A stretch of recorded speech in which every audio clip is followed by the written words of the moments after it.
Hello, everyone. This is Melan from Belgian Chinese Tea Culture Association. This morning, I tried to organize a bilingual live broadcast because it was my first experience. So I'm still going to find a better process to make it better. But I think the subject I want to share with you today, I would like to tape it down. So I can always remind myself. In the meantime, you can always check online on the IGTV. It is about the early awakening in body and mind. Actually, I was inspired by one of a video. Like, I don't know, it's a live broadcast or the video on Facebook this morning. It was I don't even know she's American or she's a European, but it's Westerner, okay, or Caucasians. She transformed to become a Buddhist monk. So she was saying people often asked her why she became a monk, a Buddhist monk, Buddhist. And she said because of hate. When her husband told her that he has affair, that he wanted for divorce, she has such anger and hate. And somehow she find the light in the Buddhism. When I listened to her story, my first reaction was, wow, I was really lucky because my early wake-up call did not start from anger or hate.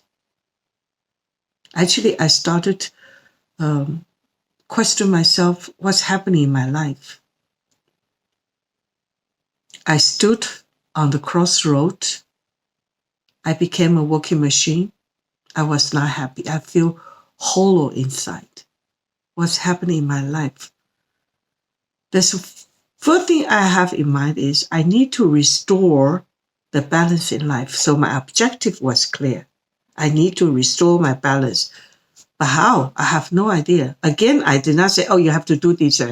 No, I don't know. I did not know. And I just said, now what? And now I know what the problem is. How? I just simply ask how. And all of a sudden, all the inspiration comes in. The first inspiration was the wisdom of Buddhism. The first story it really comforted me at that time was the poet written by a crazy monk, Chinese crazy monk, Jigong. Okay. He is known as a crazy monk. It's not I called him. He is known as a crazy monk. But he was a holy monk, okay, in the Chinese Buddhist development. And what he wrote is not to get angry, not to compare with others, not to jealous, okay? Because it doesn't help. If you're angry, and you even got sick because of anger, who is going to help you? Nobody. Your neighbor has a better life, so you work harder. Why jealous? Right?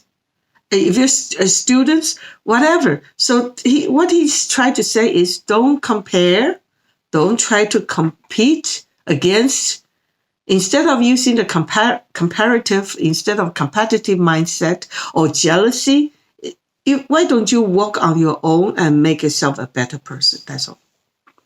莫生气, not to get angry. So that was the first thing is I realized that, so I may not angry, right? I need to find solution to face myself. And the second enlightenment in the wisdom in Buddhism was about Zen, what Zen is. Zen is more than meditation. Zen is more than what kind of exercise or the Buddhist text you can remember or read. It's not about what you do, it's Zen. It is about how we can live with honesty, insight, and enjoy the simplicity. It's about living. So once I have this one, and I find the light to comfort those, so all those bubbles, stressful bubbles in my heart, to choke my throat and the bottom of my head seems coming down. Like a boiling water that start to come down. In the same year, I came across and was fortunate be accepted as a disciple by the master Lan Xuru, who was a Kung Fu master in Taipei. I knew him since I was a kid. He saw me. Again, he could not see me. Why? Because I have no patience for his very slow Tai Chi. I said, books, I got go. And all of a sudden, he saw me every day, because before that, I was doing aerobic every day. Okay, 3 hours a day. So I got up early in the morning, 4:30. So your biological clock was functioning. So I woke up and walk in the center garden where the apartment complex that they do the exercise there. And I watched my Sifu giving lesson there.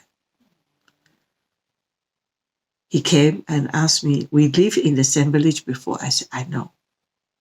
And he said, I saw you, and again, I did not see you. I said, I know. I knew exactly what my Sifu meant. I said, I knew. I feel guilty about it.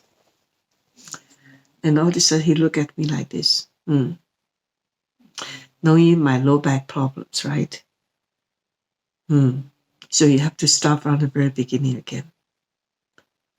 Dear friend, start from the beginning became my motto in the future since that day. And I said to Sifu, I said, I even have problem to walk. So certainly I'm not going to run away like I was a kid. Now I put my head down and I say, yes, Sifu, I will start from the very beginning.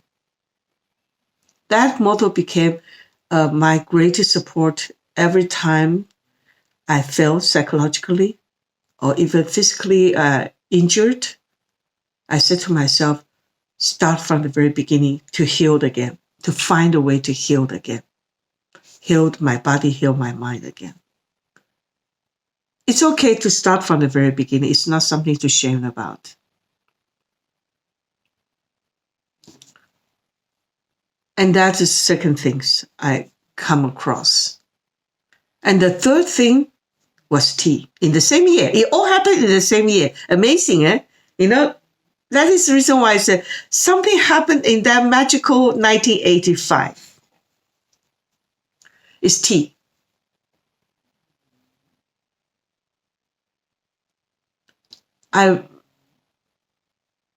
The value, those hardworking people behind each of the leaves was so inspiring to me. Not just the flavor and the good taste of tea. It's those priceless value behind leaves. Really touched me. And then one door opened and I want to know more, and then I start to build up my journey in tea. So all these certainly three things: the Buddhist wisdom, the wisdom from Buddhism, okay, and also Dao Yin Qigong is the incorporations of the wisdom in the Buddhism, Jing, the calm, assertive, and the respect nature rhythm and the breathing exercise in the Taoism, okay, and also the tea for the healthy body and the nature. These three, together with the Confucius teaching that my parents imposed on me since I was a kid, worked perfectly together. All this time I said, I found my process. My table is complete, because to have a table, I need four poles, right? 4 stands. And 4 stand is complete. Now I can make a table. That was my first impression. So I was very, very lucky not to have this wake up call through extremely painful process or drama process. But this learning, the thing I'm focusing since then, they helped me a lot to overcome a stressful, a drama change in my life. Because I know in life, I will not have everything that I want. Even the dearest people will leave me. For example, my parents left already, passed away. In 2002, then I realized that the person I thought I trust the most, also betrayed. And then still I have to survive. I want to live. My goal was clear. I want to live. I need to live. I need to. I said the word. I need to live with a good health. So all the things came out perfectly together. So I was really blessing. In life, I cannot have everything, but I appreciate whatever I have. Wish you all a very pleasant week.